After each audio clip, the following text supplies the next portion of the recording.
Old Master drawings. The term Old Master is used to identify an eminent European artist from approximately the time period from the 1300s to the 1800s. Includes artists from the early Renaissance to the Romantic movement. And here we've got a drawing by Leonardo da Vinci, and you can see it's a very loose study of hands.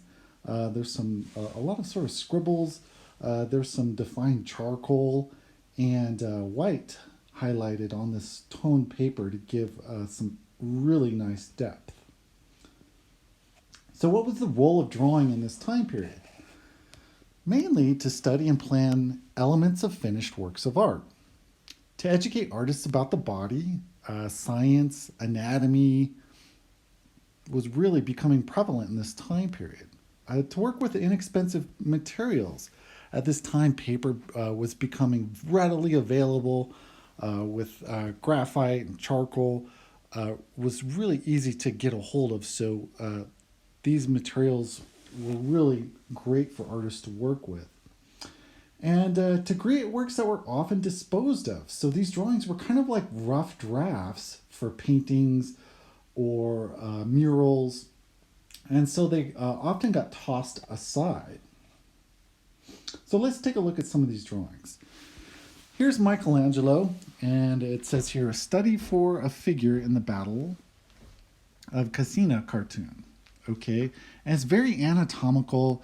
He's got a model posing for him, and he's really focused on the twist of the body, the anatomy of the muscles and the bones. And what's beautiful here is a lot of times you can see these drawings at a museum. You once you were allowed to go to the museum, you could actually call ahead, and they would have a lot of these drawings in a locked up room, and they would pull them out for you. You'd put on white gloves and take a look at some of these old drawings. And what's beautiful is on the back side of the paper, you'd find just another wonderful drawing that would coincide with the front side of the piece of paper. So these were sort of like sketchbooks of the old masters. Here's a Leonardo da Vinci skull study. I just saw this as a tattoo a few weeks ago. You can see how he's using that cross hatching, and he's studying. It's really an anatomical study here. We see the sinus cavities of the skull. Looks like a little detail of teeth on the left side there.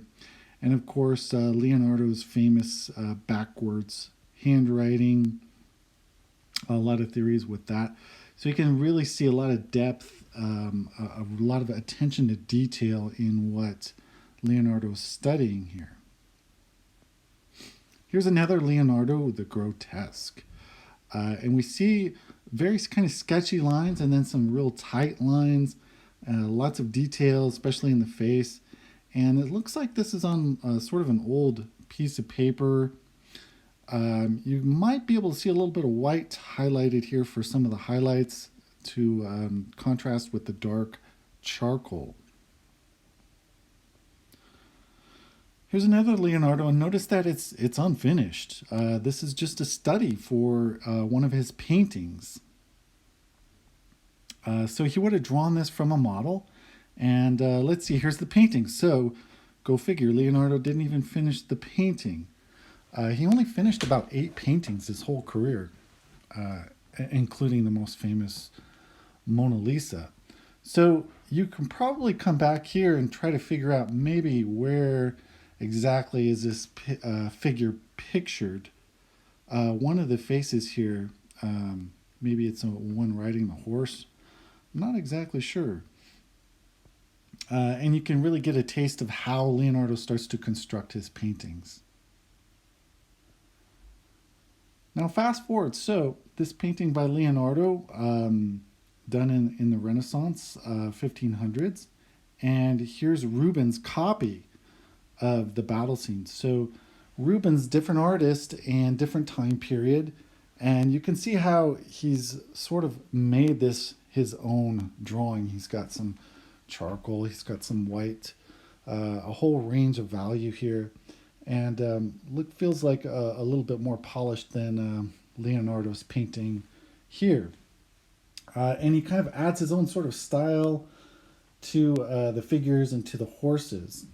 And so the idea with copying an old master drawing is that we're learning from it. And often in art, artists will copy other artists, and that's how we learn.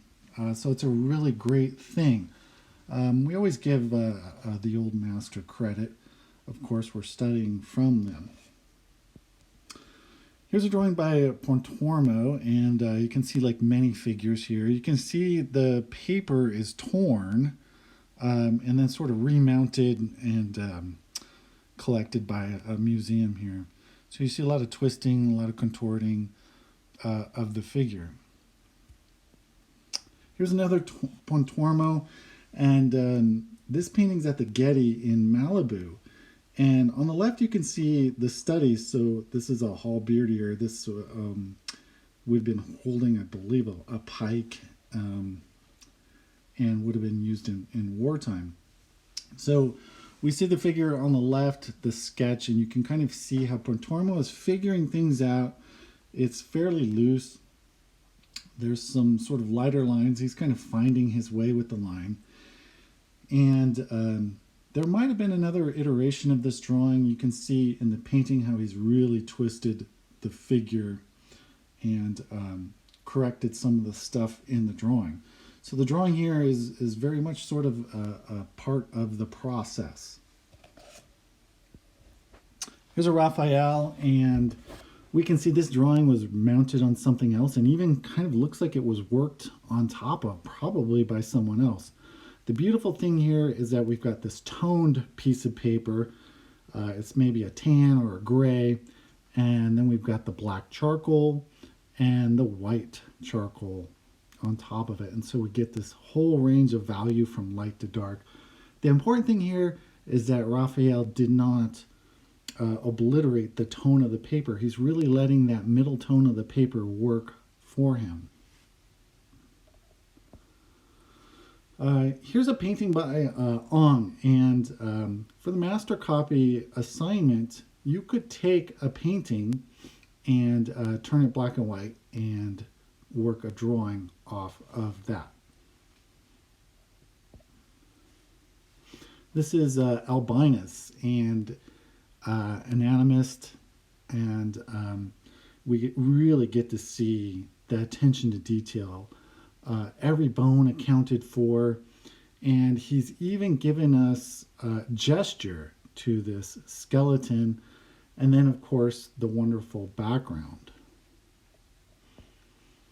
Here's another Albinus, and we'll end with this one.